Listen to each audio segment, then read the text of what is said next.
திருப்பூர் மாநகராட்சிக்கு உட்பட்ட கவுண்டநாயக்கன்பாளையம் பகுதியில் உள்ள மேல்நிலை நீர்த்தேக்க தொட்டி குடிநீரில் மலம் கலந்ததாக அளிக்கப்பட்ட புகாரின் பேரில் 2 பேரை போலீசார் கைது செய்துள்ளனர். இது தொடர்பான கூடுதல் தகவல்களை எமது செய்தியாளர் செந்தில் வழங்க கேட்போம். செந்தில், வணக்கம். இந்த வழக்கு தொடர்பான முழு விவரங்கள் என்ன? திருப்பூர் மாநகராட்சிக்கு உட்பட்ட கவுண்டநாயக்கன்பாளையம் பகுதியில் மேல்நிலை நீர்த்தேக்க தொட்டியில் மலம் கலந்ததாக புகார் எழுந்ததை அடுத்து அந்த புகாரின் தொடர்பாக 2 பேரை போலீசார் கைது செய்துள்ளனர்.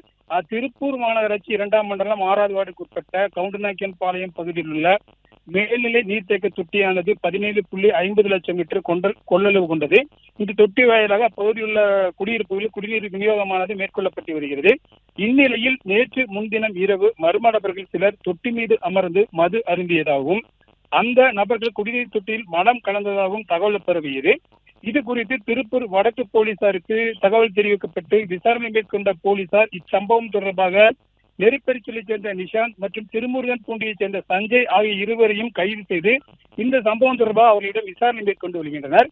இந்நிலையில் மலம் கலந்ததாக கூறப்படும் தண்ணீரை பொதுமக்களுக்கு விநியோகம் செய்த பின்னர் குடிநீர் தொட்டியில் தூய்மை பணி நடைபெற்றதாகவும் குடிநீர் தொட்டியை நன்றாக சுத்தம் செய்து குடிநீரை விநியோகம் செய்ய வேண்டும் எனவும் தொட்டி சுற்றி சுற்றுச்சுவர் உயரை எழுப்பி சிசிடிவி அமைத்து பாதுகாப்பு பலப்படுத்த வேண்டும் எனவும் கோரி அப்பகுதியைச் சேர்ந்த பொதுமக்கள் மேல்நிலை குடிநீர் தொட்டி முன்பாக திரண்டதால் பரபரப்பு ஏற்பட்டது. இதனைத் தொடர்ந்து திருப்பூர் மாநகராட்சி 2ஆம் மண்டல தலைவர் தம்பி கோவிந்தராஜ் அப்பகுதி பொதுமக்களிடையே நிகழ்வு குறித்து விசாரணை மேற்கொண்டு வருகின்றார்.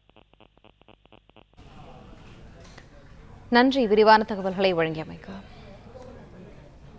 பிளே ஸ்டோர் மற்றும் ஆப் ஸ்டோரில் இருந்து பாலிமர் செயலியை QR கோடு மூலம் பதிவிறக்கம் செய்யுங்கள்.